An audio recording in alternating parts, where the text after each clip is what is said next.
Inquire all those questions you've always wanted to know. Ask Kati Anything. Hey everybody, welcome back to another episode of Ask Kati Anything. I am your host. My name is Kati Morton. I'm a licensed marriage and family therapist, and I will be answering all of your questions. And if you're new here, welcome to the community. If you're wondering where I gather these questions, they're over on the community tab of my podcast channel. And that channel is called Opinions That Don't Matter. That's the name of the podcast I do with my husband, Sean. So you can go over there, and on Sundays I ask for your questions and I pull them. Okay? I'm pretty sure you guys know the drill, but just in case we have new people, I want them to know where they can get their questions answered. So let's move right into question number 1. And that question says, "Hi, Kati, what's the best way to build self-esteem after years of emotional and physical abuse?" That's a good question. "I was abused as a child and feel like no matter how hard I try, my inner monologue strongly held beliefs always resort back to what I was told as a child. I've tried many things to change this, but it is so deeply set. Thank you." This is a great question. And if you guys don't know, I have a new book out called Traumatized, where I address a lot of things regarding the healing from abuse, whether, emotional, physical, sexual, whether it happened in childhood or adulthood. I dig into all of those things, and even inner child work, which I'll get into a little bit here, what that means and how we can do that. So just wanted to let you know you can find Traumatized in audiobooks or Kindle versions or wherever books are sold. Okay, now back to this question.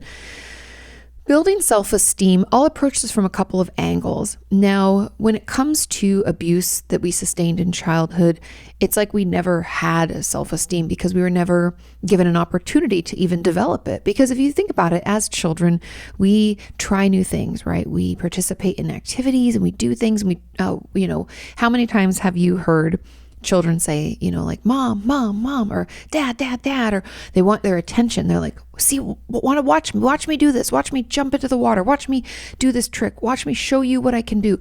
Kids want to show their parents all the new things they're learning because number 1, it's super new.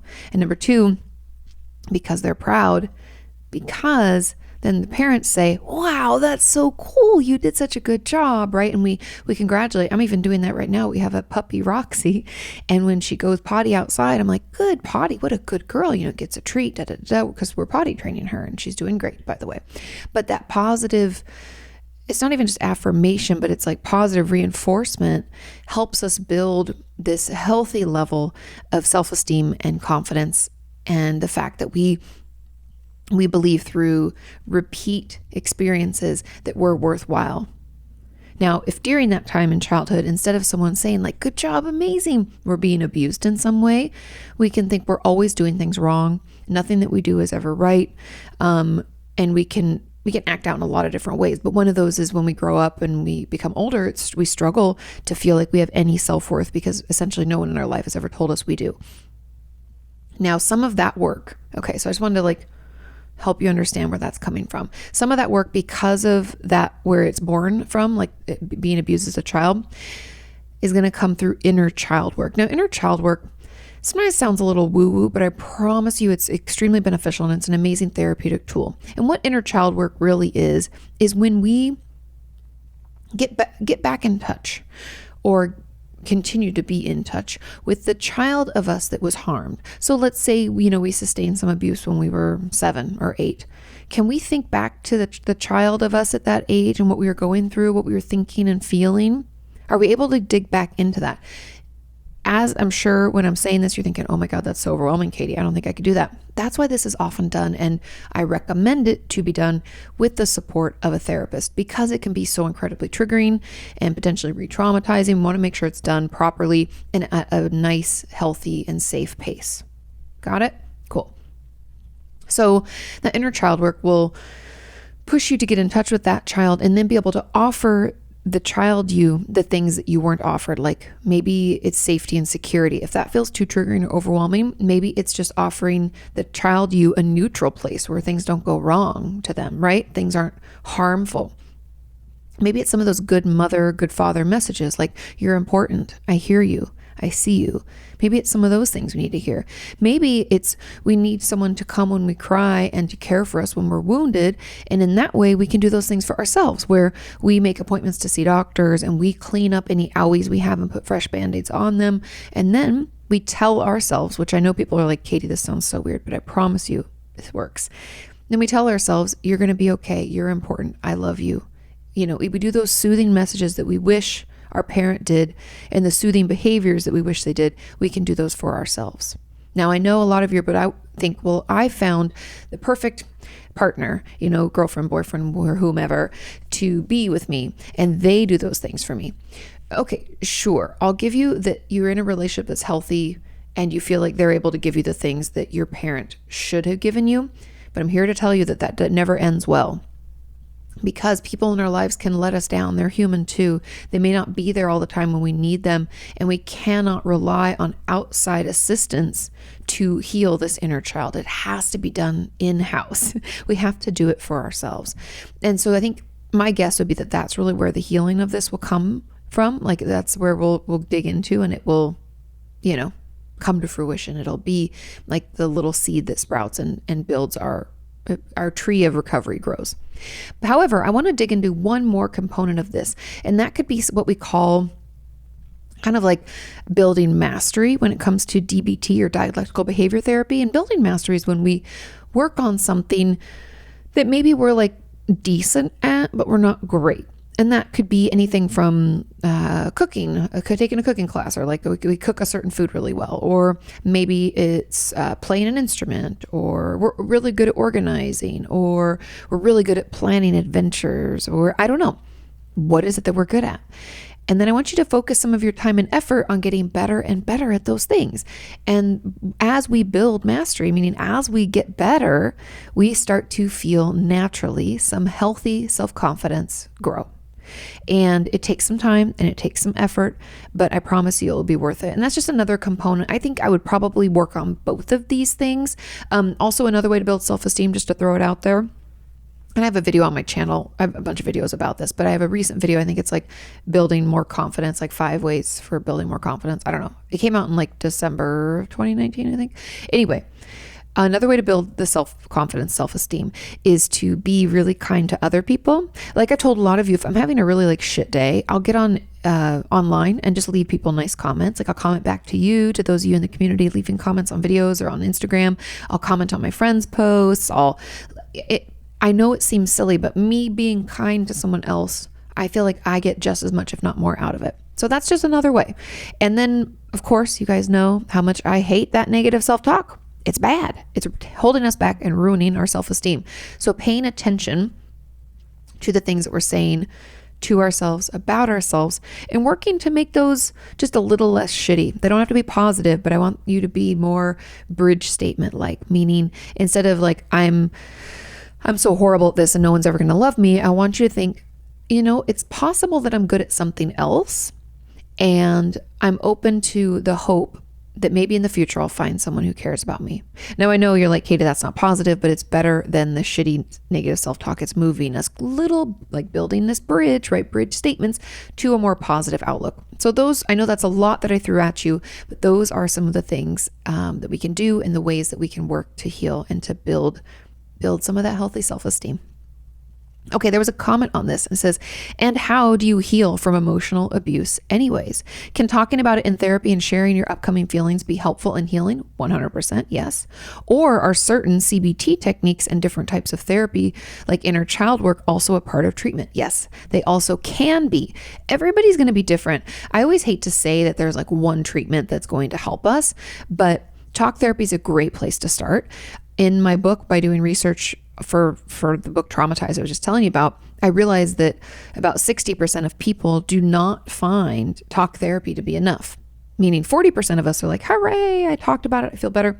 However, when it comes to abuse and trauma, 60% of us are like, it's kind of okay, but it's not all the way better. And we need something else, like a EMDR, or maybe medication, or maybe another type of therapy like somatic experiencing. We might need something else.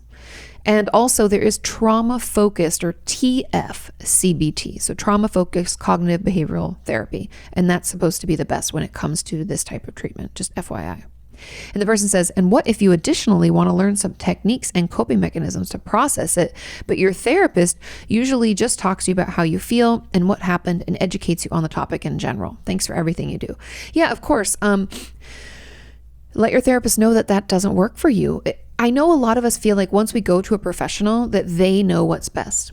And as a professional, I can say in a lot of ways, I am an expert on certain groups of studies. Like I'm really good at treating eating disorders, self-injury, and I'm learning more about trauma each and every day. And while I wouldn't call myself a trauma expert, I would call myself a very well-informed or trauma-informed therapist. And if your therapist is ever doing something that you don't love and it's not helpful, like they're just talking about how you feel and what happened, they're not like really digging in, you need to let them know. See, I feel like we always talk about these things in general, but I'm really wanting to really dig in here. Wow, I just had a little stutter.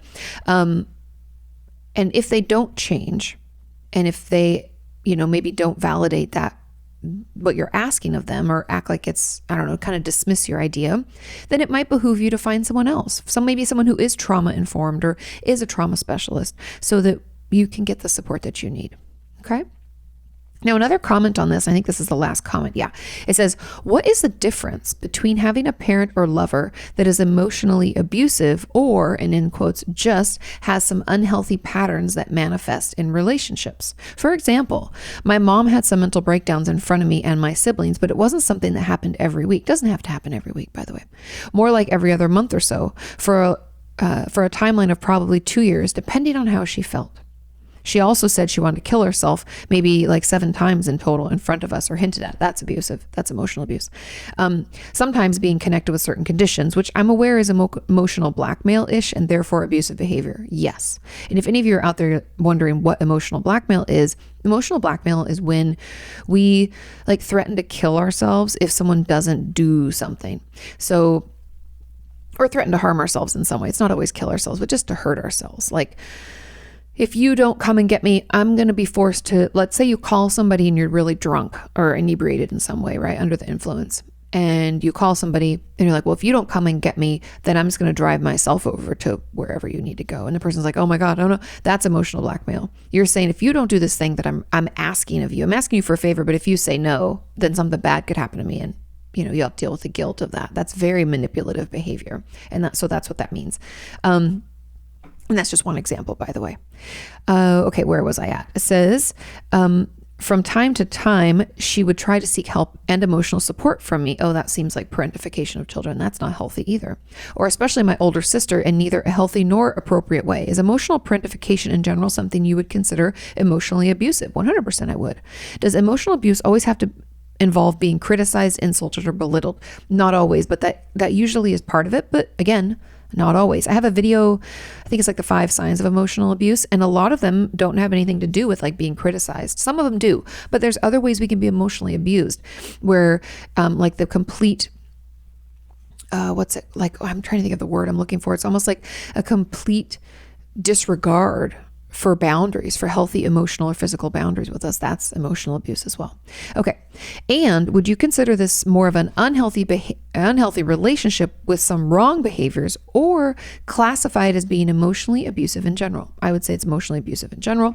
Where does unhealthy and maybe toxic behavior end and emotional abuse start? I know that the boundaries or transition to someone being abusive are often smooth and gradual, yes, but I would love to get some signs or indications for distinguishing between making mistakes repeatedly or having some unhealthy patterns and being abusive. Now, I thought this last bit of this question was really interesting, because if someone makes mistakes repeatedly or has unhealthy patterns, it's in the patterns and the repetition that we can find like abusive behavior. I just feel like even the fact that this behavior by your mom was repeated, one-offs are accidents and oopsies, and I was stressed or I was having a shit day and I took it out on you, I'm so sorry. Those are like little blips. Oop. But if someone is repeatedly, like in a year or even in 6 months, we see this happening with like pretty much with some consistency, right? It's a pretty much predictable pattern. That is when things are extremely toxic and potentially abusive. Now, I think the real, I'm looking this up really quick. Sorry if you hear me typing. I'm pulling up my my old doc about abuse, because I think what we're struggling with here is what is emotional abuse and what isn't, right? And let me go back to this question just to make sure I'm not missing anything. Yeah, it says, if someone just has unhealthy patterns that manifest in relationship, or what's emotional abuse. So here is what emotional abuse is. When we blame or scapegoat someone, like in this case, we're talking about children, a parent to a child. If a parent tries to blame the child for everything, the parent never taking responsibility for their own actions. Like, if you hadn't done that, then I wouldn't have had to insert abusive behavior, like yell at you like that, or I wouldn't have had to ignore you for a week or whatever. If a parent is like ignoring you for a week, that's emotional abuse. Okay. So any of that blaming, shaming, scapegoating, that's all emotional abuse. If you make the child the subject of jokes, like using sarcasm to hurt a child, and you wouldn't say, oh, that's not like screaming, you're not insulting them, but you're teasing and sarcastically saying something about them, and that's abusive. Also, the threatening, shouting, we talked about that. And I know that's not the case here, but I just want people out there to know that if that's something you're going through, that's emotional abuse too. Or if we humiliate or constantly criticize a child. So if we're putting them down or making, saying like, humiliating is a really important key to this. And that could be, this is a patient of mine back when I worked in the hospital system. So not just my patient, like an outpatient one-on-one, but someone that was part of this group that I ran. And one thing her mother would do, which I thought was just horrible, would tell these like really embarrassing stories about her to the mom's friends, but she'd do it in front of her daughter. So she knew that her mom was talking about her this way and talking about like how she wet the bed, like last year or something, and she was 7 years old. She knew better. And like laughing at her expense and humiliating her, or talking about, the first time she started her period, just things that first of all, you don't go telling in making fun of your child with friends around.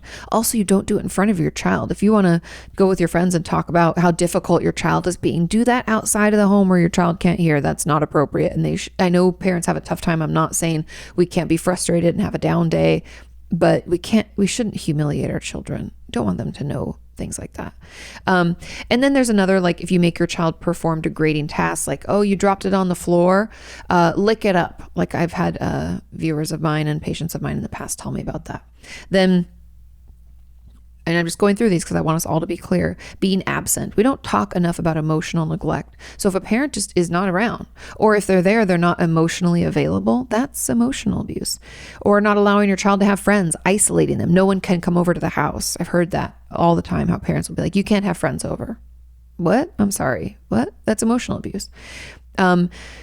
Exposing a child to upsetting events or situations, like if they're watching you do, like maybe they're watching, you do take drugs or drink, or I'm not saying just drink like just having a glass of wine. I'm saying like if you're like doing shots with friends and stuff, like your child shouldn't see you do things like that's not appropriate. Pushing the child too hard to not recognize their limitations is another one. Manipulating the child. Never saying anything kind or expressing positive feelings or congratulating them on any successes. You can see how that is all emotional abuse. And from the person who asked this question, I believe what your mother did was emotional abuse. And so if you have any questions about that, just know that from what you've told me, that's where I would place it. And I don't really see much of a difference, in all honesty, between having these patterns of unhealthy or toxic behavior and emotional abuse. Okay? I hope that's clear, you guys. I hope I wasn't belaboring that too much. I just want to make sure that I go through some of the signs and symptoms and ways, and we can kind of all be on the same page. And with that, let's move on to question number 2. It says, hi, Katie, happy Thursday. Did going to school to be a therapist bring things up for you? I just started my program and I'm loving it, but I've noticed a lot of people in my program are struggling to an extent because the content brings up past trauma. Interesting. I have been reflecting more on things, even though mine has been fully processed for a while. Any tips for this? A lot of us are going back to therapy, but anything else we should do? It seems like everyone is trying to figure out how to handle it. Thanks for all that you do. Of course, I really love this question because it is going into the psychology field. I know a lot of you out there really want to become therapists or social workers, counselors, things like that. That is wonderful. However, going to school for it can bring things up for you in a lot of different ways. Now, personally, there was nothing that was super, super triggering, but like I've told you guys over the years, if any of you are new, you might not have heard this story, but I actually didn't think it's not that I didn't think that I could successfully treat someone with an eating disorder because one of my close friends in high school struggled with one, still struggles a little bit to this day.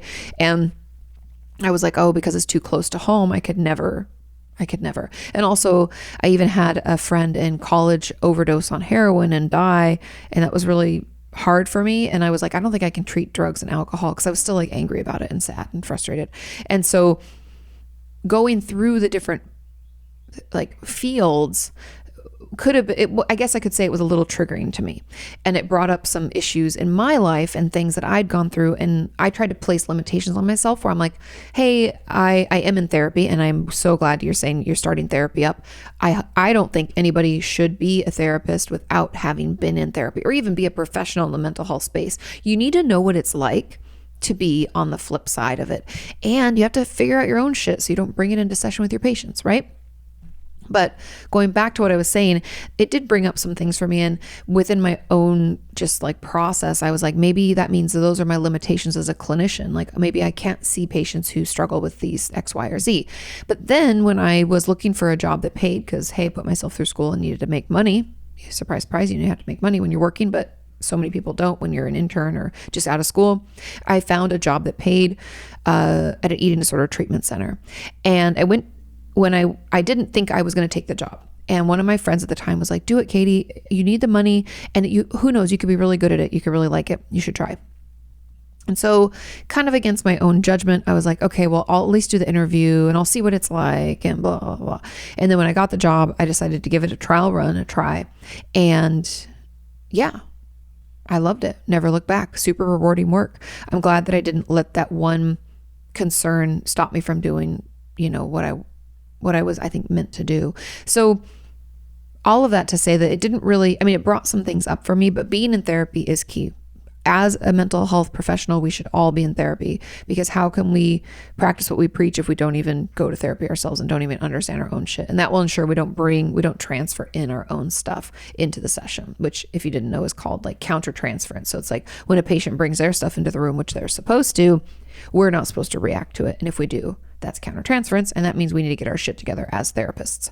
But other things that you can do, it's been key for me having different groups of individuals who are also mental health professionals that you talk with. Now, it's when I was in school, it was the people I was going to school with. Then when I got out, it was all of my friends, because if you're in a certain field, I'm sure all of you can relate to this. When you're in school, you're going to all the classes with people in the same types of fields. So a lot of my friends from college are also either social workers, therapists, and things like that. And so I keep in touch with them. Like Rocio is a social worker. My friend Abba is a social worker. I talk to them all the time about work and what we're doing. And obviously you can't disclose about patients, but you can disclose your own struggles and things you're thinking about. And it was really hard. And man, this pandemic has been super stressful and I'm feeling it on both ends, right? You can talk to them about it. That's key. Please keep those relationships going. And then something I was really, really glad that I did, and kudos to Dr. Fogelson, he's a psychiatrist that reached out to me to ask if I would be part of his group. It's like a supervision group, for lack of a better term. And every month we get together and we can talk about new research that's in the field or bring up cases that we're having a tough time with. And we kind of take turns around. There were like 6 of us. And it was really, really helpful to have that as a sounding board as well. So it wasn't just people my age who I went to school with doing similar things. It was like this group of psychiatrists and doctors and psychologists and social workers and therapists like myself doing their thing. And it was really,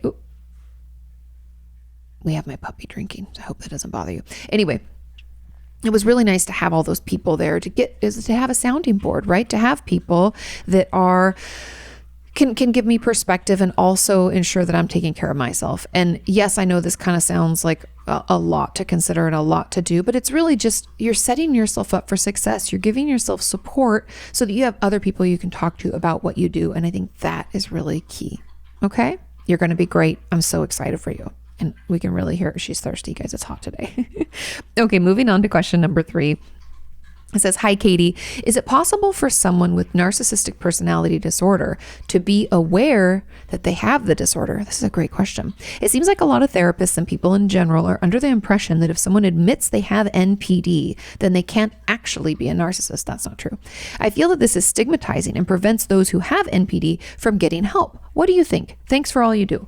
Now, there are 2 comments after this, but let's just dig into this first part of this question because I think it's a really good question and something that we should talk about. Now, yes, it is possible for someone with narcissistic personality disorder to be aware that they have it, maybe because someone's told them, or they've been in a fight or disagreement, or maybe they've been to couples counseling. Some people might find themselves in couples counseling because they'll think, oh, it's the other person's fault, and I'm just there to prove that that's the case. And so we might have an inkling. And also, everybody's different. I honestly believe that people who are really have a very, very intensive and what's the word I would call not palpable, but a very deep rooted narcissistic personality disorder, their symptoms are very strong, I guess. I don't believe that they would agree. They would think that it's a lie, that they don't have NPD and that everyone around them they're the narcissists and they're the losers and what the fuck is wrong with you, okay? But a lot of people have symptoms of it, or what I would call maybe a more light experience or expression of the symptoms, and they could be aware and they could want to improve. I've heard from some of you in our community that you've been diagnosed with it, but you're really doing your best to try to make it better. And so I just want everybody to know that I believe there's a spectrum to almost every diagnosis, and there's always room for people to recognize it and try to change. Now, I know you're thinking, well, that goes against the diagnosis of NPD. And that's why I'm saying that some people have every symptom possible and others have just enough to meet the criteria, right? Because I think it's there's 9 criteria, at least in the DSM, and you have to have 5. So some people might have all 9 and others might have 5. So I think within that differentiation, we might have people who are able to acknowledge that they have it and work to be better as much as they can, maybe do some trauma work, because that's usually what NPD is born out of, not always, but often. And then we have other people who have all 9 and they're like, fuck you, this is stupid, you're all wrong, why do you try to blame me? I never do anything wrong. I am unable to apologize. I shame and blame everybody else, and I rule the world with guilt and stuff like that. And so those people I do not believe will be able to be aware. And I know we're wanting a cut and dried answer, but that's really it. Everyone's going to express it differently. And some people will be able to admit that they have it and try. Usually, if they're able to admit that they have it, they recognize the way that it's impacting their life. Maybe not, but again, some people will. And I don't think it's a hard and fast rule. I think they can be aware and yet still engage in the behaviors, okay? And I agree that that kind of assumption, not that it's stigmatizing so much, but I think it could prevent those with NPD from getting help, or it could, discourage people from reaching out or speaking up. Okay, and the comment on this said, can narcissists truly believe they're superior over others, or does there always have to be some self-doubt that they're trying to cope with or cover up? There's always the self-doubt or lack of self-esteem, or that fragile inner self that always exists, but they don't always have the awareness that it exists. Does that make sense? It's I'd even argue we all kind of have this, there's a level of awareness that we have when we're just going about our day. And then there's another level of awareness when we're actually sitting down and contemplating our situation, our life, how we feel, etc. Now, when it comes to narcissists, they don't often spend that time. They could, again, some people can, but most don't spend that time to recognize that it's this fragile self that they're trying to cover up, because they have put on this false front for so long. They believe that that's their true self. They've honestly maybe never known their true self, which is kind of sad if you think about it. So they do believe that they are superior over others, and most of them don't feel that self-doubt. When their supply is removed, or meaning when they a relationship ends or someone stops feeding into their narcissism, when that happens, they can sometimes get a glimmer of that inner sad person, that's doubtful and abused usually, but not always. And then someone else said, and what do you do if someone has NPD, but they are denying it? Oh, that's so common. And their behaviors are very toxic toward other people. Is there any way you could help them? Nope. Or should I just give up on it since they're denying their diagnosis? Unfortunately, we cannot make someone acknowledge their diagnosis, accept it, do anything to change. I know this fact of life sucks. It sucks in a lot of ways. It sucks that we can't make people get better. As a therapist, I understand that's frustrating me every day since I started practicing, that I'm like, man, if they would just do this homework, I know it's hard, but fuck, it would really help. Ugh, so frustrating. Or I wish my friend would really get into therapy. That would really help them. We can't make them do it. They have to want to do it themselves. We can support positive behavior. So if they bring up like, hey, I was, you brought up that therapist thing and like, I don't know, you can support and be like, yeah, it's been great, and be like supportive. Hey, I can take you if you want, or if you have questions about it, I'm open to answering them. We can be supportive in that fashion. But that's about as far as it goes. We can't make them do it. We can't force them to understand or acknowledge that their behavior towards other people is toxic. If they really do have NPD, it's very common that they think that they're always right. Everybody else is always wrong, meaning they'd never apologize in a real way. They might be like, I'm so sorry you feel that way. And you're like, that's a fake apology. Fuck you, right? And they'll tend to use blame, shame, and guilt to control so that they can get their needs met and not have to acknowledge their role in the fight or the toxic behavior. Does that make sense? I hope that helps. And I'm sorry that that's the case, but unfortunately that's kind of the case with everything, and it sucks. Okay, let's move on to question number 4. And this question says, hi, Katie, have your clients ever gotten mad or angry at you during a session? Oh, yeah. If so, do you ever get frustrated with them or not want to work with them anymore? We'll talk about this. This is a great question. How would you go about it? And a comment said, as an add-on, how do you start talking about something if you know you have anger inside of you and you're worried it's going to come out in therapy? What if I can't keep it under control? I'm hopefully starting therapy with a new therapist and I don't know how to bring a few things up. All good questions. Now, back to the top. Yes, I've had patients get mad or angry. I've had kind of the whole gamut. So my eating disorder patients get mad in general because A, I call them out on all their eating disorder behaviors, and B, I push them to not do them, and C, I won't let them use them in session or when we're out at a therapeutic meal experience. So what that looks like is them pretending everything's fine. Yeah, I don't mean to giggle, but my eating disorder patients, so many of them are like, I'll say like, well, tell me about your week. Like what happened? And let's catch up a little bit. How'd the homework go? I'm checking in. We're doing like our early, it's like we're first like 10, 15 minutes of the session. So tell me how things are. And they're like, it was great. Like I did a meal challenge out. It was good. And knowing farewell, like I've already talked to their dietitian and I know it didn't go well, but I ask, right? I asked for them first. Yeah. And, my dietitian was great. And she was so proud of me and I was proud of me. And I didn't think I could eat that, but then I did it, and they're just blah, blah, blah, blah, blah, blah, blah, blah, blah, blah, blah, all the while, moving a lot in their chair. Usually they're very physically agitated, just moving and grooving. And then they stop. They've updated me. Things are good. They did their meal challenge. Wonderful, wonderful, wonderful. And I say, I'm going to need you to stop moving for a second.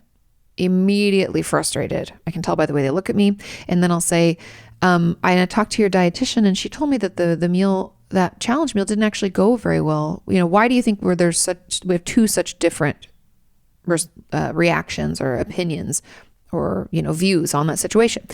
And they're immediately angry.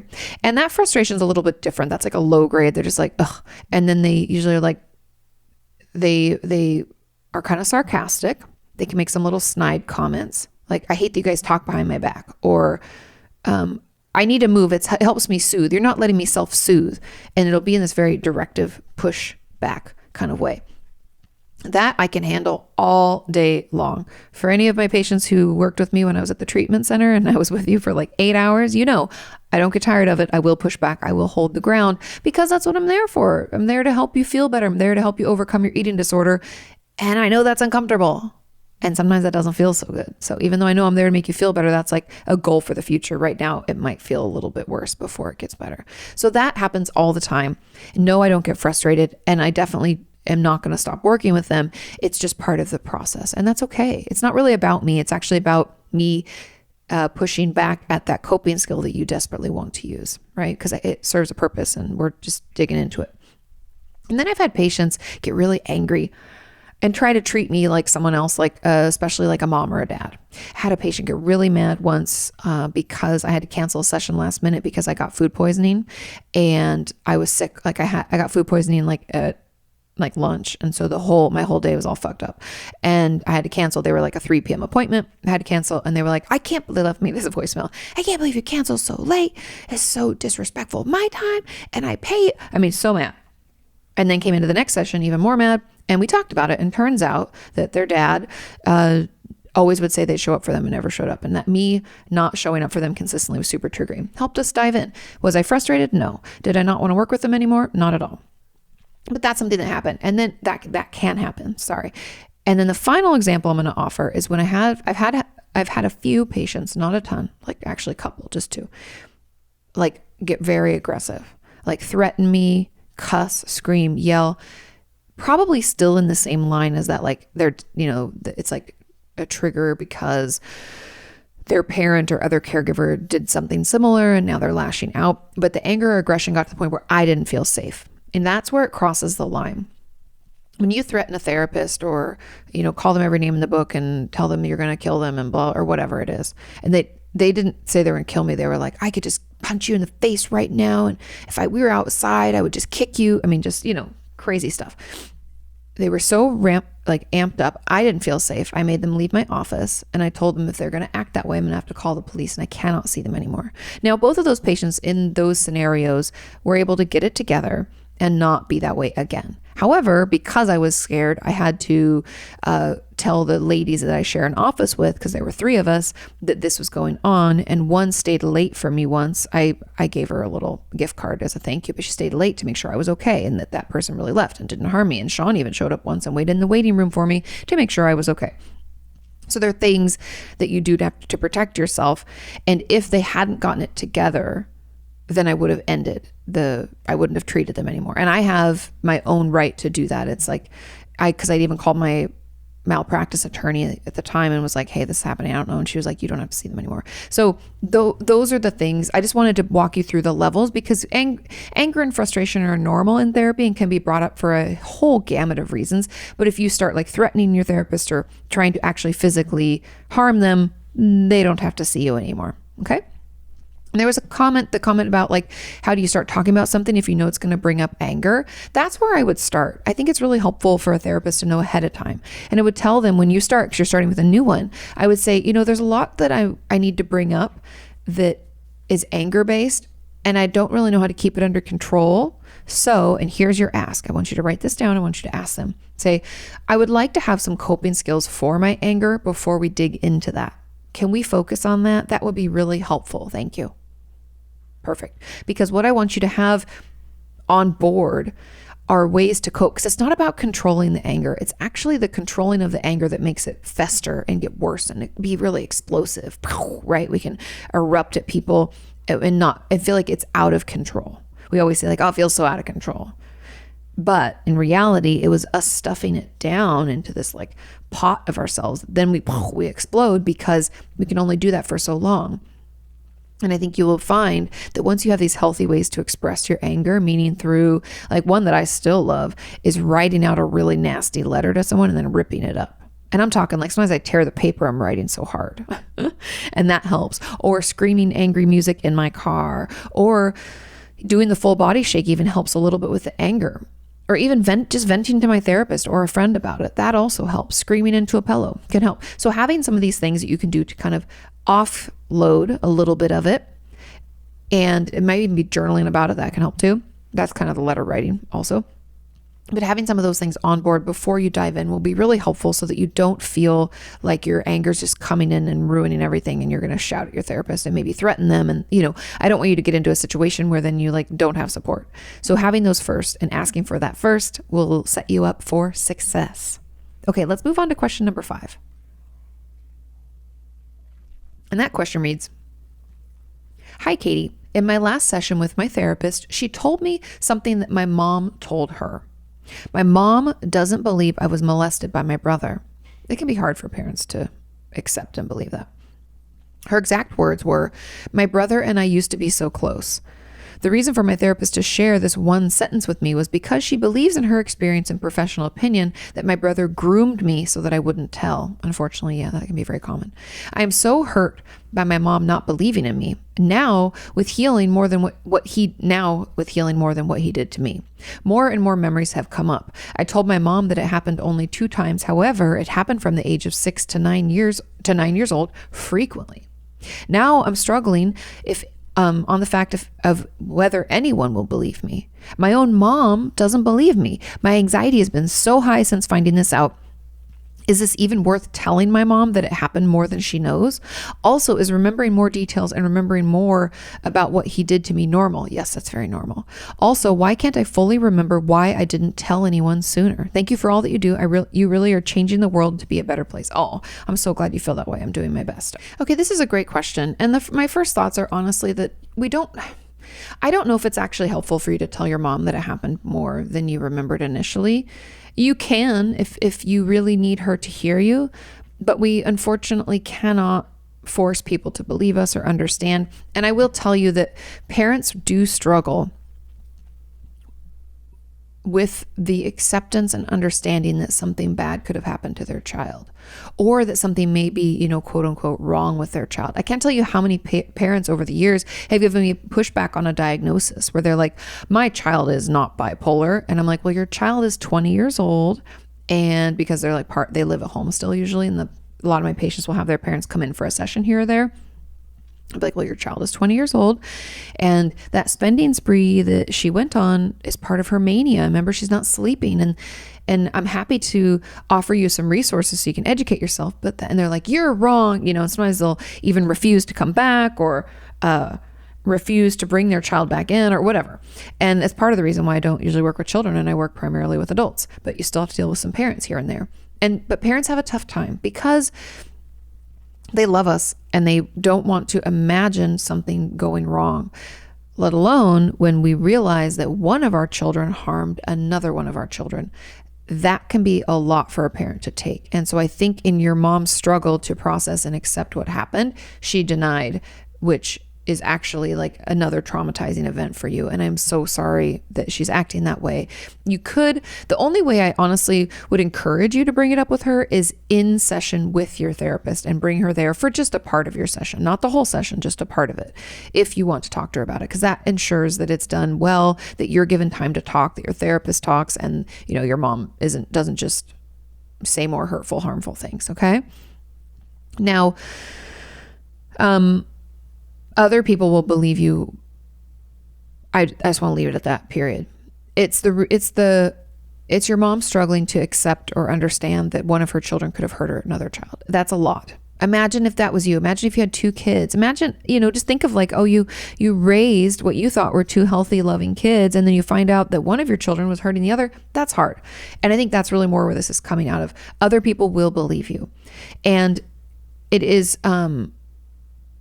it's the memory. Okay, so we have a lot of questions about memory. It says also, is remembering more details and remembering more about what he did to me normal? Yes, because usually we stuff trauma experiences down deep and try to move past them and forget about them. It's a way to keep us, it's like repressed memories. It's a way to keep us going forward. In my book, Traumatized, that's coming out, I have a whole chapter about this and why that's like something that we do. It's like an adaptive thing we do so that we can keep going forward and we can survive. It just keeps us alive. It's like a coping skill. Okay. So it's very normal for things that we all stuffed in there. And once we start digging in and opening it up, it reveals itself and we can remember more. And even just digging into a memory, just think about it this way. When you talk to someone else about a memory, let's say I'm talking to, I don't know, my friend Joanna. I'm like, oh my God, remember that trip we took to Mammoth? That was so much fun and blah, blah, blah. And then she's like, oh my God, yeah. Do you remember that weird drunk guy at the bar or something? I'm just making this up. And I'm like, oh my God, yeah. I didn't think about that till you told me. How many times has that happened to us? We would never have been able to recall that on our own, but someone just planting little seed and like asking about it or telling us part of it, we're like, oh my God. And then all these memories come flooding back. That's kind of what's happening in therapy is you're able to remember this little bit. And when you kind of talked about it out loud and like scratch that a little, boom, all this other stuff comes out. And we're like, oh my God. Yeah. We're taken back to that place and flashbacks can become more clear. And the storyline of what took place can, become more clear as well. So super, super normal. And that It says also, why can't I fully remember why I didn't tell anyone sooner? Usually we're scared, and our abuser, whether it's a child or another adult, can tell us that they're going to harm someone in our life. Or if they groomed us, like your therapist is like assuming kind of happened. If they groomed you, then they got it to a point where you may have believed that, this was them caring for you, or that you actually wanted to participate, or it was the best way to have a brother relationship, right? We can kind of, without being able to consent, because we're too young, we don't know what's happening, we can kind of go along with it because we think it's what's right at the time. And so that could be why we didn't tell anyone sooner. Also threatening people too. I hope that helps. I hope that explains it. I have a video coming out. Actually, by the time this goes live, it may have come out, but about child-on-child sexual abuse and 10 facts about it. And I hope that helps because, and it was really difficult to write the script, and I had a wonderful member of our community assist in that. And I'm super grateful because it's hard to toe the line of yes, it's abuse. And also it's often that when a child abuses another child, they themselves have been abused. And how do we offer compassion to essentially what is both victims? It's a really tricky line. So I hope that I did it justice. I'm happy to talk about it more, right? It's just like the first of many videos about that topic, but I hope you find that helpful. Now, question number 6 says, "Hi, Katie. I have been suicidal for 2 years, and there's only been a few days when my severe depression and suicidality have lifted a little bit. What would you say to someone who really, really doesn't want to live anymore? Is it ever okay to end it all when nothing works? I've been struggling for so long. I've had generalized anxiety disorder, eating disorders, and depression and OCD for 15 years, and I think life is just not worth giving it a shot anymore. Nothing I ever do seems to work. I've been to at least 5 therapists of different modalities. I switched 8 antidepressants, 5 antipsychotics, and 3 I always say this word wrong, anxiolytics. Those are like Xanax and stuff like that. My therapist says since my issues are so deeply rooted in my low sense of self-worth, therapy will take a long time, even though I've been there 2 years now. I have seriously considered suicide. The only thing preventing me from it is knowing that it will destroy my family. But is it so wrong if I think I can't take this suffering any longer and just want to end it all? What do you think of such cases? Aren't there certain people who simply can't and don't get better despite having tried everything? Thank you a ton for all that you do. You've been an enormous part of my journey. I'm glad I could be there when you needed." And I have a lot of thoughts about this. Now, this is a great question. And I think first, I just want you all to know that I do understand these thoughts, and I do understand the feeling of like hopeless and helplessness. And it feels like it's never going to get better and you can't get better. But I'm here to tell you that the thing that kind of, this is the frustration that people feel on both sides, because depression and suicidal thoughts like make us have more nasty thoughts. Like it's your depression and your suicide or suicidal ideation that is telling you that it can't get better, like that it won't, and it's not going to be ever worthwhile. Where someone who doesn't have depression, like myself on the outside, looks at this and says, "We haven't found the right thing yet. And I know it's exhausting, but please stick with me." Because I would be curious about like different types of treatment, not just talk therapy. Now, you said different modalities. I would be curious about things like EMDR. I would wonder if you had looked into things like vagus nerve stimulation. I had a patient in the hospital. This is like, oh God, years ago now, but she was deeply suicidal and had kept coming into the hospital because either she'd check herself in, or I think it was her mom or her sister would check her in, or she'd, say she thought she was going to attempt and she would take herself to the hospital, or she would unfortunately find her there because she had attempted. Okay. So that's kind of how she came to know us and to be there in the first place. Vagus nerve stimulation, they like implanted a little device over like around her collarbone, life-changing, like a night and day.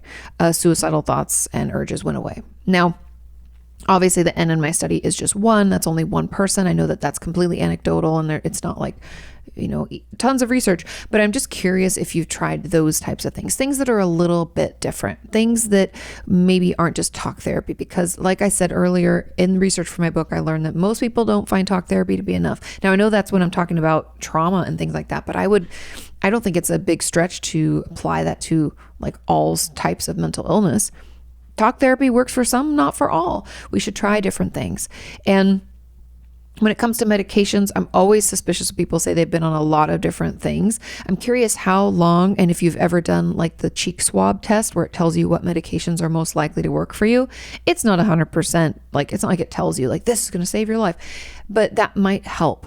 And I'm always curious how long of a trial the doctor puts you on for each of those, because it says 15 years, so I don't know if you've been doing it for that long, but being in therapy for 2 years, if it's only been 2 years and you've been on 8 antidepressants, 5 antipsychotics, and 3 anxiolytics, that seems like we haven't really given them a full trial. So I'm just curious. Those are my questions. And the things that I have to say for you or for anybody out there who's really struggling is, trust me, it does get better. I know it's tried to snuff out your hope. It makes everything look black and dim and like it's never going to get better. But I'm here to tell you that it does, and it will. We just haven't found that answer yet. But please, please, please, as much as you can, hang in there for us as we try to work it out and try to figure it out. And if you have to go into treatment or put yourself in the hospital for a little while, that's okay too. We want to keep you safe because you have a life worth living. We can get you to a place where you feel better and things are better. And I know it's hard for you to even conceptualize that, but you are important. You're on this earth for a reason. Don't let stupid depression and suicidal thoughts steal that from you and try to tell you that it's never going to happen, because it will. We just have to find the right thing. And so I'd encourage you to try some different things, like outside the box, like try seeing a different therapist, a different psychiatrist, ask for another opinion. Make sure, and I don't know if you've been to your regular doctor, but make sure you see your regular doctor and that some of these symptoms aren't because of something else. For instance, a lot of people feel super, super depressed and lethargic when they have really low vitamin D. I'm not a doctor, but you should go get your blood work done and just check in on those things. We got you. We'll figure this out. Hang in there. I do not believe that it's ever okay to end things. And I'm not going to get into this very much, but the only reason I would ever say it's okay is for people who have, a terminal illness and treatment's not going to help. And it gets to a point where it's like so much discomfort for them to stay alive until they pass naturally. And I know people can disagree with that, but that's the only time I ever think that it's okay to take your own life. It gets better. I've seen it happen. That's why I always want people to just hang on, just find something different, have other people help you, people in your life, reach out. We'll get support. We'll have somebody help you. You're important and your life will be worth living. We'll find a way. Okay. Let's move on to question number 7. And that says, hey, Katie, recently my therapist was talking about finding a way to release all the anger I have towards my childhood and not having the life I wanted, and anger towards the circumstances that affected my childhood. She challenged me to find a physical way of releasing the anger. Good. I can't jog or exercise, and screaming into a pillow is a bit weird. So any suggestions on how to let go of anger? Will it ever go? Don't I have the right to be angry? Maybe I'm holding on to the anger too much. These are all great questions. And I love that we had another question about anger as well, because it's just so common that we feel angry and that we can't get it out because anger can feel out of control. A lot of us have labeled anger as a bad or a negative emotion. I'm here to tell you there's no such thing. All emotions are okay. It's when we try to repress them, suppress them, push them away, that they come out in ways when we're not expecting it, instead of letting ourselves ride through that. And so, okay, physical ways to release anger. I would argue that maybe the physicality isn't for you. We could try a body shake, but maybe physical is like the writing of a letter. Write out the anger, write it, even if you tear through the pages. Or maybe a physical thing is to create a collage of anger. Can we put maybe it doesn't have to be photos. We can find photos out of magazines, but a lot of people don't have magazines lying around anymore. So maybe we can write the word anger in the middle. And then I want you to write some things you associate with that. Where is it coming from? Is it like mom, childhood, abuse? I don't know. I know you didn't say that. I'm just making up things. It could be loneliness, frustration, sadness, hurt, what comes up for you. And it could even be more specific than that. It could be like that time that my mom didn't come or was late picking me up from school and I was scared she wasn't going to come and get me. And I still think about that. Or, what is it? Like you can get really specific and write that around that word anger. But those might be other ways to like get it out, because it will go, but we have to continue doing these things. And I'm also part of this camp. I had to practice in therapy, finding ways to release my anger. One of my favorites, again, is writing those angry letters and not sending them. And then also screaming out to really angry music in the car. Those happen to work for me. Everybody's different. But those are just some ways that we can let it out. And we have to continue to do those things. There's also those things called rage rooms. I don't know if they're back and open because of COVID and stuff, but the rage rooms where you pay like $20 and you go in and just break a bunch of shit. I've always wanted to do that and I haven't done it. I'm putting it out there. Maybe you have one of those. Yes, you have the right to be angry. Anger, getting it out doesn't mean that the anger shouldn't exist or you don't have a right to feel it.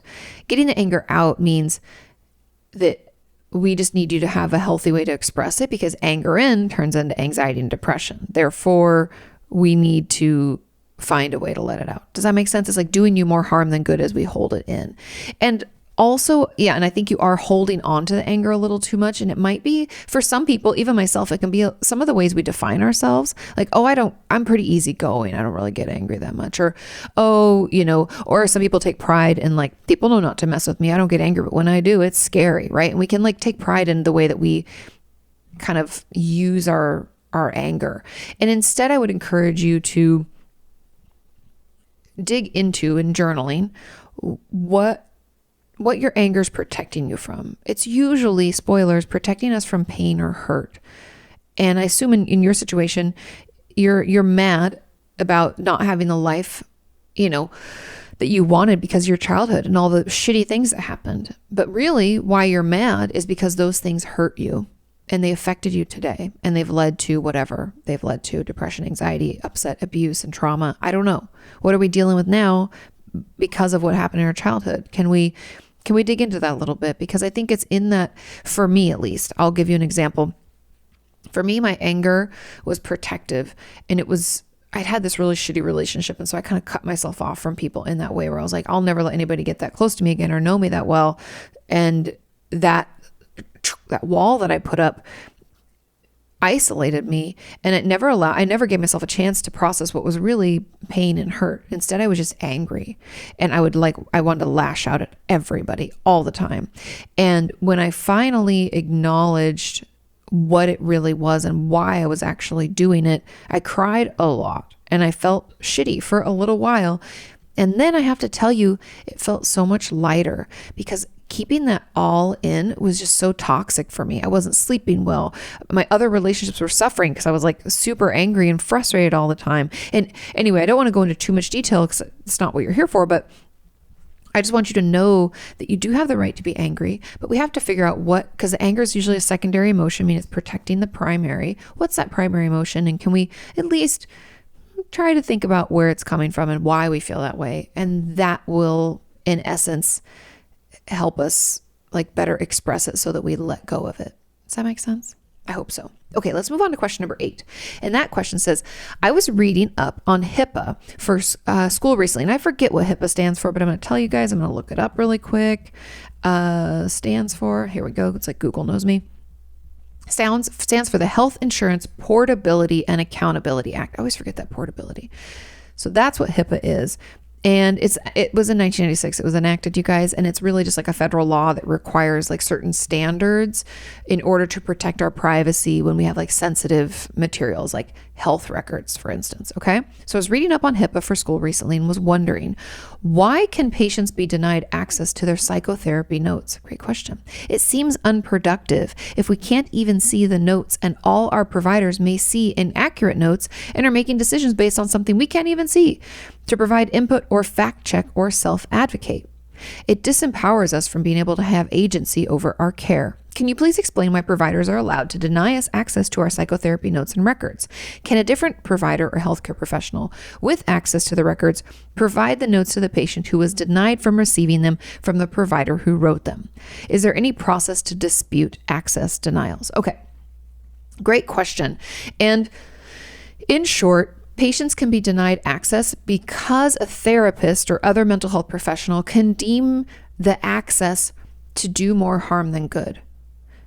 Essentially, like, it might not be helpful for you to read through the notes. And I've talked about this off and on. I think I have a video called like, what does a therapist really write in their notes? And I think I address it there, but maybe not. But either way, there are a lot of times that we don't allow access because we think it could be harmful.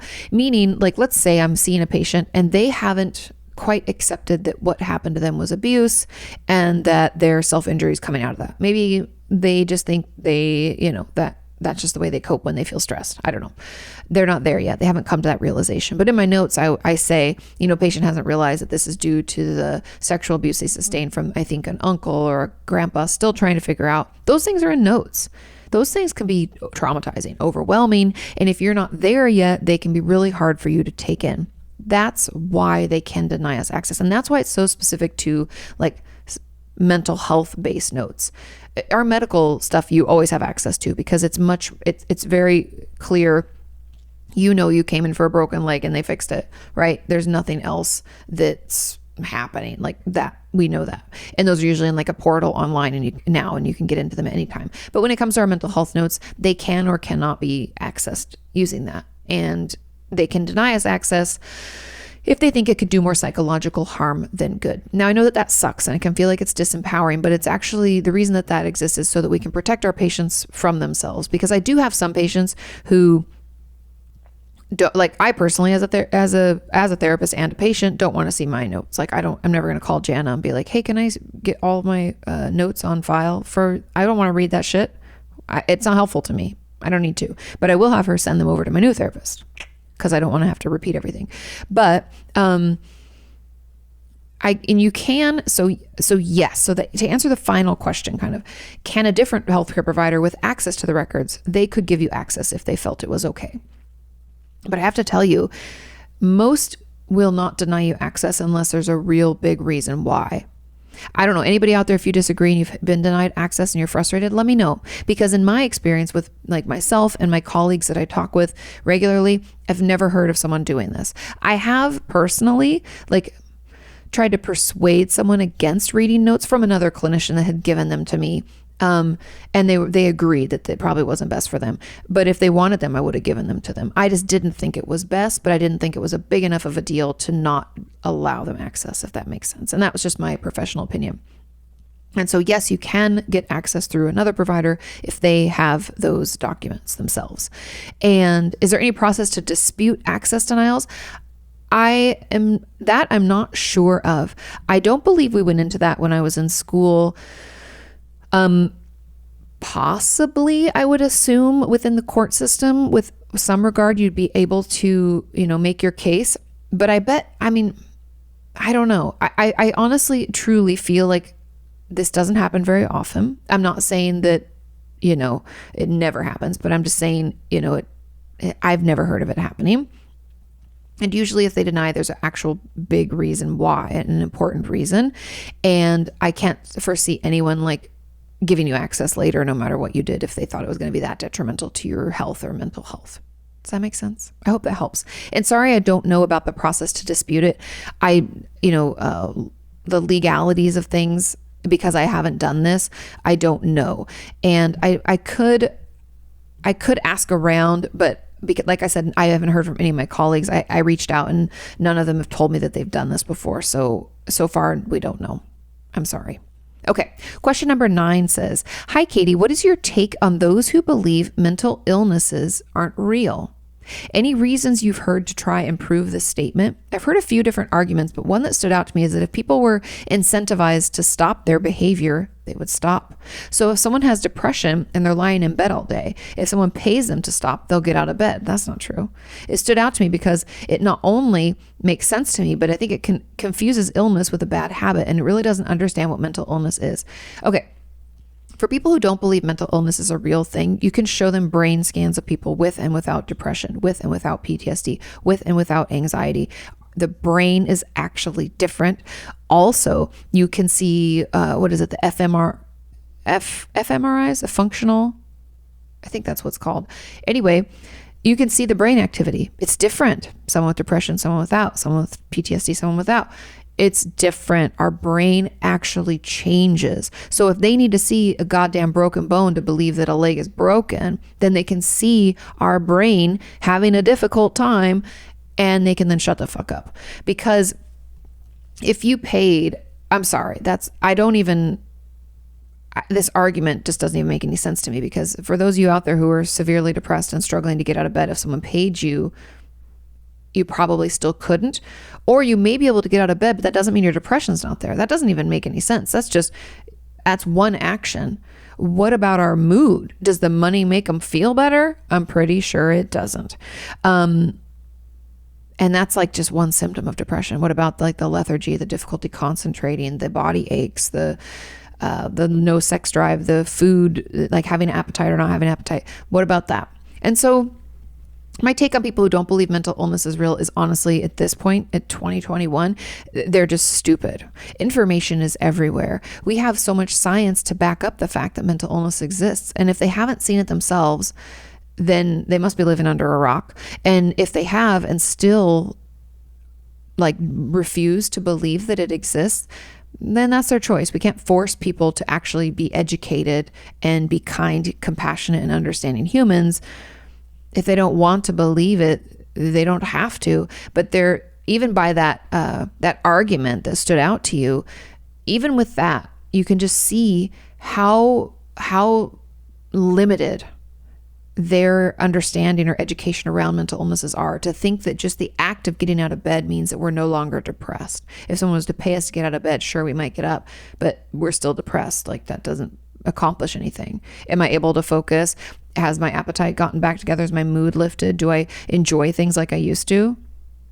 Fuck no. I'm still goddamn depressed. I just got out of bed because you're going to pay me, because you don't understand mental illness, because you're ignorant.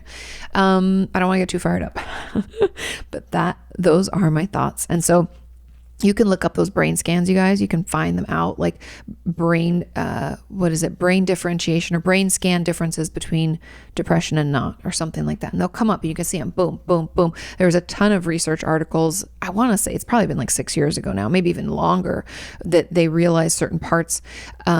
I think even Morgan Adams, Ryland's sister, she had her brain scan done because she struggles with depression, and it showed certain parts of her brain just aren't as active, like the reward center, and certain parts were overactive. Like, for those of you with trauma, like your amygdala and also other parts of your limbic system are like firing all the time. It's part of our stress response. That stuff is highlighted and often enlarged. Other parts, like our prefrontal cortex, they're thinned, not as active. You can prove it. The proof is in the scans. Also, the proof is in people's stories and experience. But when people are stupid, sometimes you have to show them like actual like pictures. Maybe they need a picture book because they don't read as often as they should. Sorry, I'm just throwing some shade because I get really frustrated with stuff like that. Okay. Final question. Question number 10 says, "Hi, Katie. Before I ask my question, I just wanted to say thank you to you and Sean for putting in the time to do AKA." Sorry, I stumbled on that. "I think it helps a lot of us feel heard and validated and helps us find our voice." I'm so glad that's really reassuring, and I'm glad that you feel that you're getting such a benefit out of it. That's why we put in the time to do this. "My question is about therapists hospitalizing someone because of suicidal thoughts." Lots on suicide this week. "I know they have to do it if someone is an immediate threat to themselves." Correct. "But what if they want to do it and survive? What if the only reason they want to do it is because they feel like it's the only way to express how they really feel? There will still be no plan or intent, but would a therapist be mandated to hospitalize them anyway?" No. We're only mandated if the threat is imminent. And I'll dig into this because I understand the confusion, and this is a good question.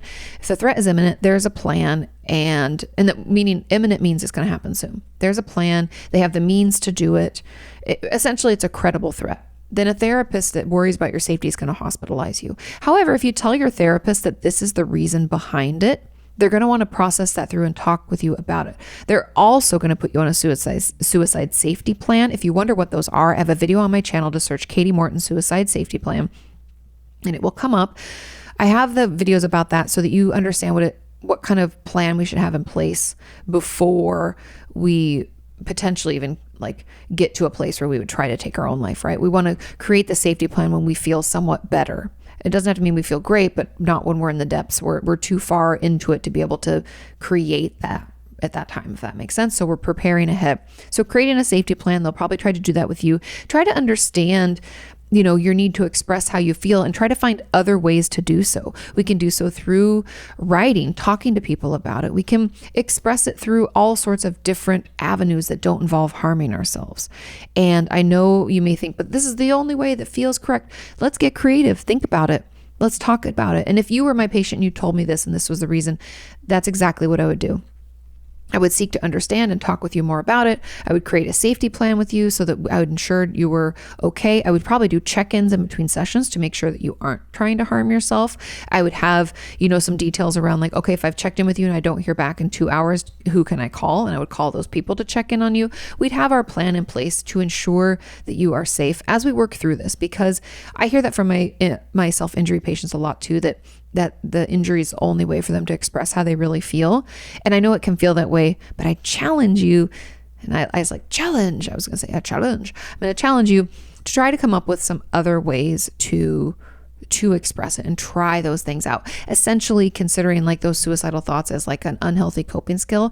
And we're going to try to find other ways that are more healthy to cope so that we don't feel the need to resort to that.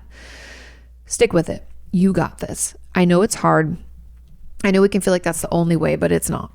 I'm here to tell you it's not, and we can be creative. We can come up with some other ideas. Okay? Thank you so much for listening. Thank you so much for watching. Thank you for leaving all of your comments and your questions and for sharing this podcast. You all are wonderful, wonderful people. I love our community. Thank you all so much for just being you and allowing me to do what I do. And I love to get the feedback. I love that this podcast has been helpful. The person who asked that last question, that really means a lot to me. Thank you all. Have a wonderful week. I love you. Take care of yourselves, and I'll see you soon. Bye.